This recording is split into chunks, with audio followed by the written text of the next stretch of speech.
Orizona FM. Estúdio e transmissão na cidade de Orizona, Goiás. Operando na frequência de 87,9 MHz, com 25 watts de potência. Canal 200 de radiofrequência. Rádio Orizona FM. A rádio do povo de Orizona.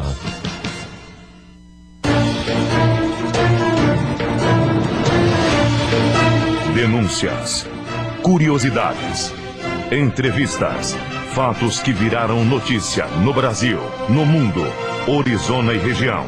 Sob comando de Rinaldo Costa e Eberton Mendonça, no top de 10 segundos.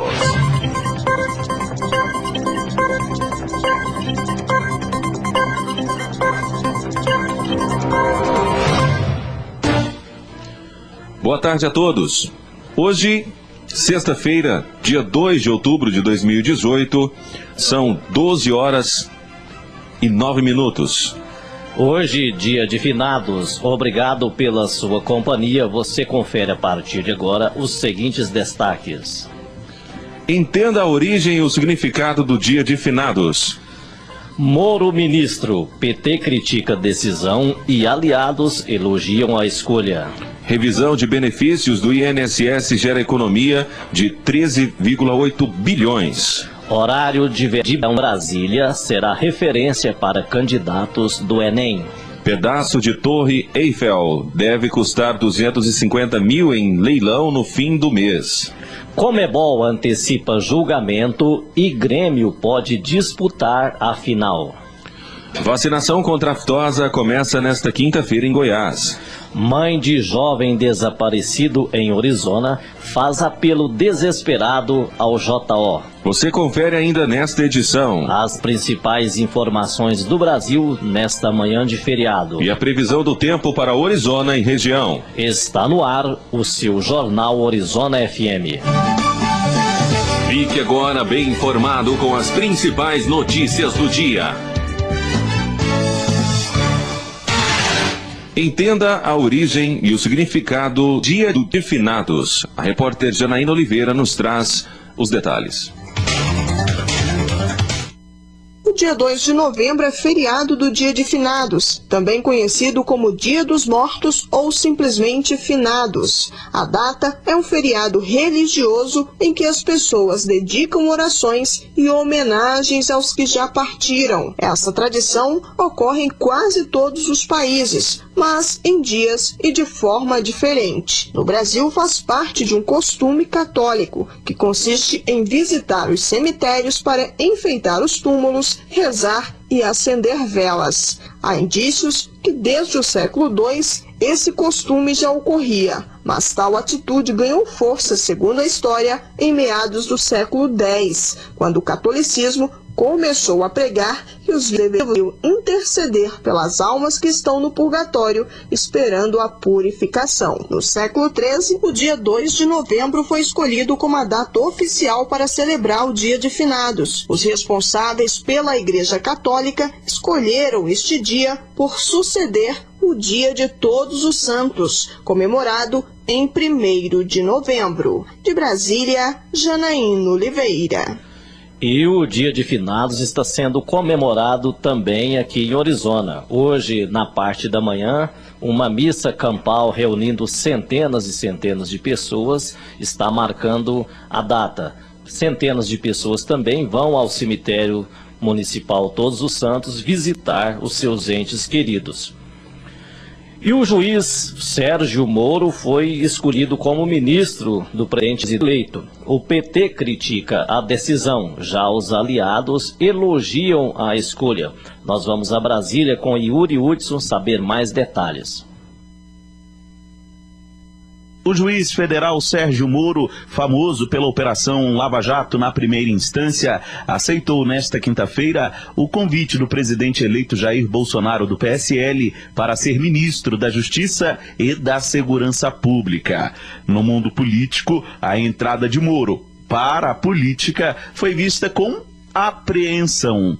O juiz já havia afirmado em 2016 que jamais entraria para a política, mas ao aceitar o cargo de ministro, coloca por terra a afirmação anterior. Publicamente, PT, PSOL e do BC sustentaram críticas ao magistrado. Já outras siglas aliadas ou não de Bolsonaro elogiaram a escolha. A presidente do PT, Gleisi Hoffmann, afirmou que Moro ajudou a eleger Bolsonaro, prendendo Lula sem provas, e agora vai ajudar a governar. O líder da sigla na Câmara, deputado Paulo Pimenta, diz que a ida de Moro para o ministério após ações desproporcionais e políticas, quando o juiz é um escândalo. Isso é um escândalo sem proporções, não assimilar no direito internacional. Esse episódio, ele é de uma gravidade e descortina um conjunto de relações subterrâneas que envolvem o esquema da Lava Jato com um projeto de poder. O vice-líder do PP, Daniel Coelho, que anunciou uma oposição crítica ao futuro governo de Bolsonaro, diz que a decisão do futuro presidente, ao contrário da opção de junção dos ministérios da Agricultura e do Meio Ambiente, é acertada. Isso não quer dizer que a gente deixe de ter posição crítica ao governo, da mesma maneira como a gente acha um erro, um equívoco, a posição em relação à junção da agricultura com o meio ambiente. Na questão de Moro como ministro da Justiça, isso é um acerto, uma grande escolha a ser comemorada por todos nós. O senador Ronaldo Caiado, líder do Democratas, que deve apoiar Bolsonaro no próximo ano, também elogiou a decisão. Por ter tido a sensibilidade de levar o homem do quilate, da competência e da capacidade de Sérgio Moro em poder combater a corrupção em nosso país. Com 24 anos de serviço como magistrado, Moro não julga mais o ex-presidente Luiz Inácio Lula da Silva. O juiz já se afastou do comando da vara em Curitiba. Moro dará entrevista coletiva para comentar a chefia no ministério na próxima semana. De Brasília, Yuri Hudson. Revisão de benefícios do INSS gera economia de mais de 13 bilhões de reais. Confira a matéria. Em um pente fino do INSS, foram realizadas 1.124.000 perícias em auxílios doença e aposentadorias por invalidez. Desse total, cerca de 550.000 benefícios foram suspensos porque os segurados já tinham condições de retornar ao trabalho. Outras 73.000 pessoas tiveram auxílio cancelado porque não compareceram à perícia. E 60.000 tiveram benefício suspenso por outros motivos, como óbitos e decisões judiciais. Pelas contas do Ministério do Desenvolvimento Social, a economia com as revisões chega a 13 bilhões e 800 milhões de reais.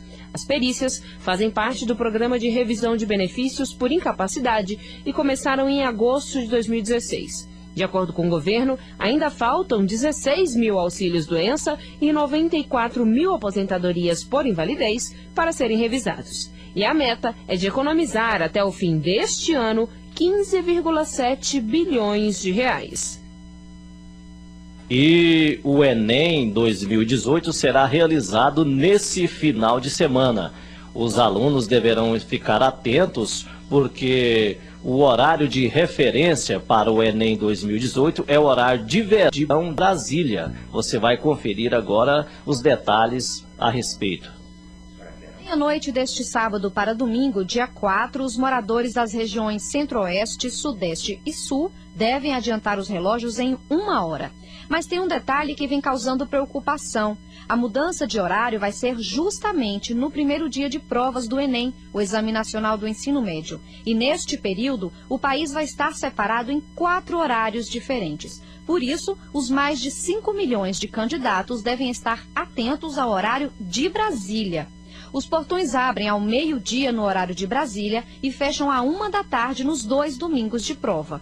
No Acre e em 13 municípios do estado do Amazonas, a diferença vai ser de 3 horas a menos que a capital federal. No restante do Amazonas, em Rondônia e Roraima, serão 2 horas a menos. A diferença vai para 1 hora a menos de Brasília nos estados do Amapá, Alagoas, Bahia, Ceará, Maranhão, Mato Grosso do Sul, Pará, Paraíba, Pernambuco, Piauí, Rio Grande do Norte, Sergipe e Tocantins. Quem fica com o mesmo horário do Distrito Federal são os estados do Espírito Santo, Goiás, Minas Gerais, Paraná, Rio de Janeiro, Rio Grande do Sul, Santa Catarina e São Paulo. Segundo o INEP, responsável pelo Enem, o Ministério da Educação enviou ofícios às empresas de telefonia para que não haja erros na mudança de horários nos celulares. Para não ter problema, é importante ver se a configuração do aparelho está automática. Assim, ela vai mudar de horário por si só. Caso não esteja automática, a alteração deve ser feita manualmente. Em nota, o Sindicato Nacional das Empresas de Telefonia informou que a alteração acidental de horários nos celulares no último dia 21 não ocorreu por conta das operadoras, mas dos aparelhos e aplicativos. A entidade ainda reforçou que as empresas programam o horário das plataformas de acordo com o calendário oficial e reprogramam a rede em caso de alteração. Da Rádio Nacional em Brasília, Sayonara Moreno. E um pedaço da Torre Eiffel deve custar 250 mil em leilão, que será realizado no final do mês. De 40 a 60 mil euros, nada menos do que algo em torno de 250 mil reais, é o que vai custar um pedaço da Torre Eiffel de Paris, que será leiloado até o fim do mês. A relíquia virá da escadaria original, fabricada em 1889. A peça completa, com pouco mais de 4 metros de altura e 25 degraus em espiral, ligava o segundo ao terceiro andar. Em 1983, a escada foi desmontada e cedeu lugar a um elevador. Cada um dos 24 pedaços foi para diferentes destinos, de museus a coleções particulares. Segundo informações da ANSA, a parte que será leiloada pertence a um colecionador canadense. Há 10 anos, um brasileiro pagou 80 mil euros por um fragmento da torre de 3,5 metros de altura. Bernadette Druzian, Agência Rádio 2 de Notícias. Reviravolta na Libertadores. Conmebol antecipa julgamento e o Grêmio pode vir a disputar a final do torneio. Confira na reportagem de Felipe Esboril.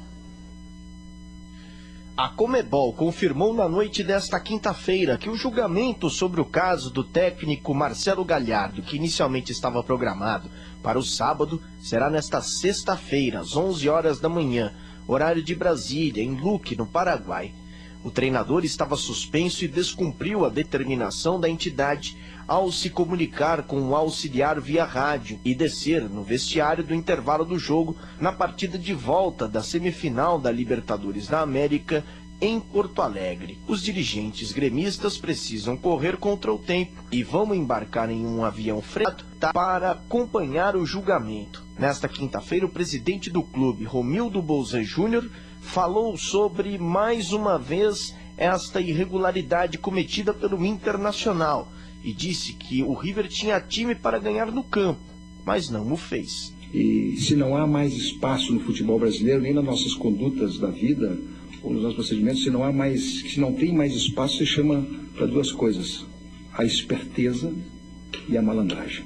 Ninguém precisa ser mais esperto para ganhar, ninguém precisa ser mais malandro para ganhar, por uma razão muito simples. Porque o River tinha time para ganhar de nós e não precisava se utilizar de todo esse aparato, de toda essa esperteza, de toda essa malandragem, de todo esse contexto completamente defasado de conduta para estabelecer a sua disputa conosco. Caso consiga a reversão dos pontos, o tricolor gaúcho joga o primeiro jogo da final, dia 10 de novembro, sábado, contra o Boca Juniors na Bombonera. Segundo confronto, seria realizado no dia 24, na Arena, em Porto Alegre. Com informações da Copa Libertadores da América, Felipe Esboril. Você vai conferir agora as principais informações do Brasil nesta manhã de feriado. Olá, boa sexta-feira, ótimo feriado.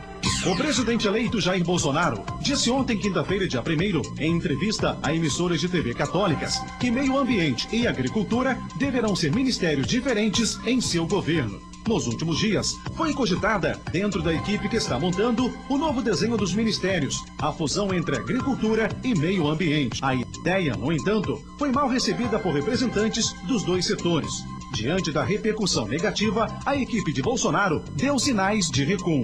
Entre aspas, havia uma ideia de fusão, mas pelo que parece, será modificada. Pelo que tudo indica, serão dois ministérios distintos, afirmou o presidente eleito. Ele ressaltou que não quer um ministro xiita para o meio ambiente e que a conservação da natureza não pode ser um obstáculo para o progresso do país. O Brasil é o país que mais protege o meio ambiente. Nós pretendemos proteger o meio ambiente sim, mas não criar dificuldades para o nosso progresso, argumentou Bolsonaro. O juiz federal Sérgio Moro aceitou ontem, quinta-feira, dia 1º, o convite do presidente eleito Jair Bolsonaro do PSL para chefiar o Ministério da Justiça e Segurança Pública. Os dois estiveram reunidos na manhã de ontem no Rio de Janeiro. Moro chegou à casa de Bolsonaro, na Barra da Tijuca, um pouco antes das 9 horas. Ele veio de Curitiba, em voo de carreira e sem seguranças. Após o encontro, Moro divulgou nota dizendo que aceitou honrado o convite. Moro disse ainda que aceitava o cargo com certo pesar, pois terá que abandonar a carreira de juiz após 22 anos de magistratura. Entre aspas. No entanto, a perspectiva de implementar uma forte agenda anticorrupção e anticrime organizado, com respeito à Constituição, à lei e aos direitos, leva-me a tomar esta decisão, escreveu Moro. Na prática, significa consolidar os avanços contra o crime e a corrupção dos últimos anos e afastar riscos de retrocessos por um bem maior, concluiu Sérgio Moro. Com o afastamento do juiz Sérgio Moro dos processos da Lava Jato, ontem, quinta-feira, dia 1º, a operação deverá ser comandada temporariamente pela juíza Gabriela Hardt, substituta da 13ª Vara da Justiça Federal do Paraná. Gabriela Hardt fica à frente dos processos da Lava Jato até que seja escolhido um novo juiz titular. Ela não pode assumir em definitivo, porque é juíza substituta. Essa seleção será de responsabilidade do Tribunal Regional Federal da 4ª Região. A partir de segunda-feira, dia 5, os réus do processo que investiga a compra do sítio de Atibaia serão interrogados. O interrogatório do ex-presidente Lula está marcado para o dia 14 de novembro. O principal índice da Bolsa Brasileira, a B3, operou em alta ontem, quinta-feira, dia 1º, acima de 88 mil pontos, renovando o recorde intradia com os agentes financeiros na expectativa de novos anúncios sobre a equipe do presidente eleito Jair Bolsonaro, além dos planos para a economia. Às 16h36, o Ibovespa, principal índice de ações do mercado acionário brasileiro, subia 0,98% a 88.281 pontos. Na máxima, chegou a 89.017 pontos, renovando a máxima histórica intradia. Até então, a pontuação mais alta foi alcançada no pregão de segunda-feira, 88.377 pontos. O maior valor de fechamento é de 87.652 pontos, em 26 de fevereiro deste ano. E agora você fica bem informado com a previsão do tempo para toda a nossa região centro-oeste. E agora, o tempo e a temperatura. A temperatura mínima na região centro-oeste se mantém em 18 graus e a máxima tem baixa para 38 graus neste feriado de sexta-feira. O céu fica nublado e encoberto com pancadas de chuva e trovoadas isoladas pelos estados de Goiás, Mato Grosso do Sul e chega ao Distrito Federal. A umidade mínima relativa do ar diminui para 30% e varia com 100% de máxima. As informações são do Instituto Nacional de Meteorologia. Igor Brandão, o tempo e a temperatura.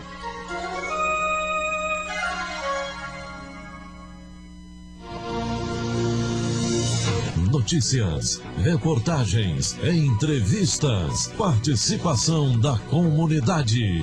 Os principais fatos do Brasil e do mundo. De Goiás, Orizona e região. No Jornal Orizona FM. Com a apresentação de Rinaldo Costa, Eberton Mendonça e Paulo Castro.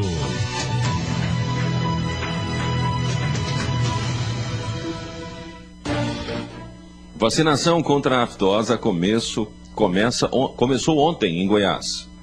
9 milhões de bovinos e babulinos devem ser vacinados contra a doença no estado de Goiás.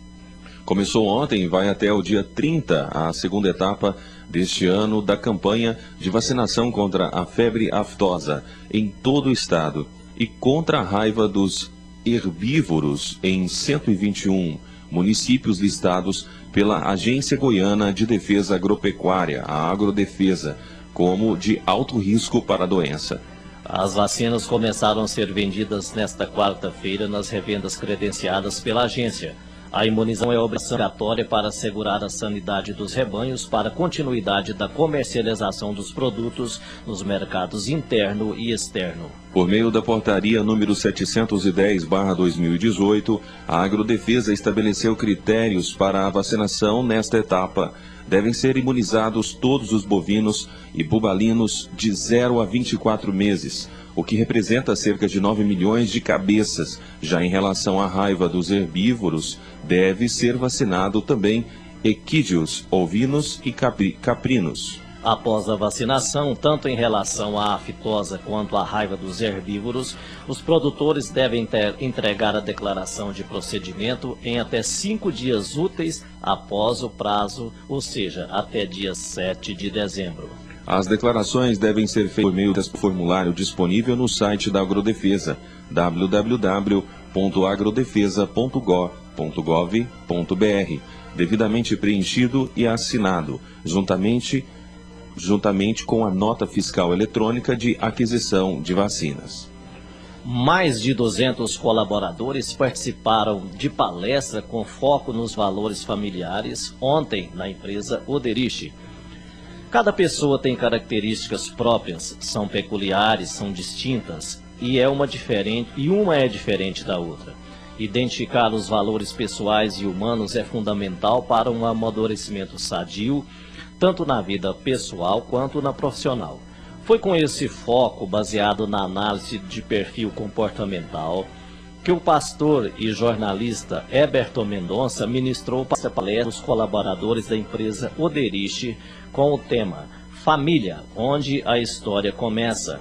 O evento foi realizado nesta quinta-feira no auditório da fábrica Oderich, unidade de Orizona.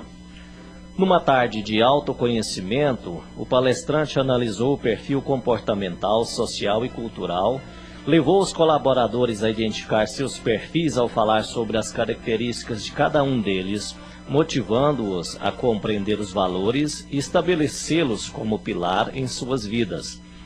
O palestrante também abordou as melhores formas de se automotivar para encarar o dia a dia. Segundo Heberton, a história de cada indivíduo está sendo escrita em cada atitude e decisão tomada. Escreva a sua própria história e não deixe ninguém ser a caneta, destacou. O evento contou com um público de mais de 200 colaboradores e as reações foram divididas entre risos, gargalhadas e reflexão. Tivemos uma tarde rica, com um conteúdo extrovertido e muito agradável, destacou Daniela Oliveira, encarregada dos recursos humanos da unidade. Heberton, você, primeiramente, parabenizá-lo por essa importante palestra. A Oderich é a maior empresa aqui de Orizona e o senhor ontem falou para cerca de 200 pessoas. Conta para a gente aqui como é que foi estar palestrando ontem, na tarde de ontem, para essas pessoas que a maioria são chefes de família também. Foi um momento, uma tarde muito agradável diante de todos os colaboradores ali da Oderich. A gente tentou desenvolver ali um perfil comportamental individual na vida de cada um sobre os valores da família dentro da sociedade.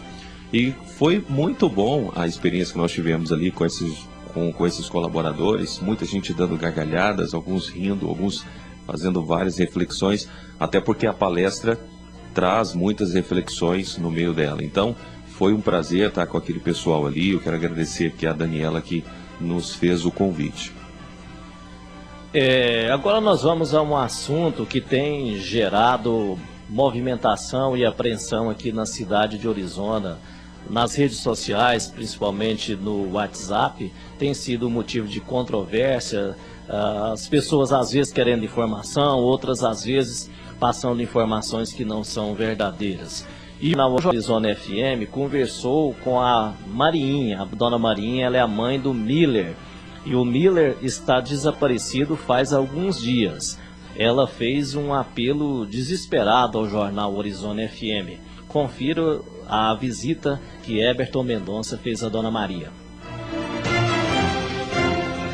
E eu não estou tendo sossego. Eu não durmo, eu não como direito, preocupada com ele. Ele não carregou medicamento, ele toma 3 medicamentos controlados, porque ele tem transtorno bipolar, ele tem problema de saúde, e ele não levou nenhum remédio. Como que esse menino tá? Aonde ele estiver, que as pessoas vê, manda ele de volta para mim. Porque é muita falta de responsabilidade também alguém apoiar meu filho de menor ainda doente na casa deles. Porque eu sou a mãe verdadeira, eu cuido dele. Se alguém tiver notícia, me avisa. Eu fico muito agradecida. Quando foi a última vez que ele saiu de casa? Saiu sexta-feira, hoje está com 8 dias. De sexta-feira para cá, a senhora tem recebido mensagens de pessoas que viram ele? Falou que viu em Pirizuri, na praça, e nada. O pessoal já caçou, não acha. Aí disse que viu ele entrando no ônibus para pro lado de Goiânia, disse que viu ele, não sabe se ele piou em Vianópolis, se foi em Silvânia. Só porque é tudo notícia falsa. E ele mesmo, meu filho, se você vê, você vem embora. Não faz isso comigo não, Miller. É a Marinha emocionada, querendo encontrar o seu filho há 8 dias já desaparecido. É o Miller. Ele levou roupa, ele levou calçado. Só porque saiu escondido. E não teve motivo de sair, nem todo mundo trata ele bem, ninguém brigou com ele, nem nada. Se ele vê essa mensagem, que ele vem embora. Eu estou esperando ele, de braço aberto, porque ele continua meu filho. Eu sou Eberton Mendonça para o JO. Tá aí o apelo desesperado de uma mãe que está com o filho desaparecido. O jornal Orizona FM tem uma audiência bastante grande nas cidades vizinhas através da internet. Você que está acompanhando o nosso jornal, tem alguma notícia verdadeira sobre o paradeiro do Miller? Favor entrar em contato com a mãe dele ou com a própria Rádio Orizona FM. Você não sabe, né, Eberton, o desespero de uma mãe que está há cerca de 8 dias sem saber uma notícia exata do paradeiro de seu filho. Com certeza, qualquer mãe fica desesperada tentando encontrar o seu filho. E ela trouxe um assunto muito importante, que o Miller tem problemas, né? Ele não é uma pessoa sadia, ele tem que tomar remédios. Ela disse que ele saiu e não levou os remédios, então isso é preocupante. E o jornal Orizona FM de hoje, sexta-feira, feriado, fica por aqui. Excelente final de semana, excelente final de feriado. Nós estaremos de volta segunda-feira com o melhor jornal da região. Estas e outras notícias você confere também no portal Orizona, ou então na nossa fanpage Jornal Orizona FM, no Facebook, @Jornal Orizona. Você nos encontra lá para conferir as notícias do dia e também mais notícias referentes à nossa cidade. Excelente tarde a todos, ótimo final de semana, até segunda-feira.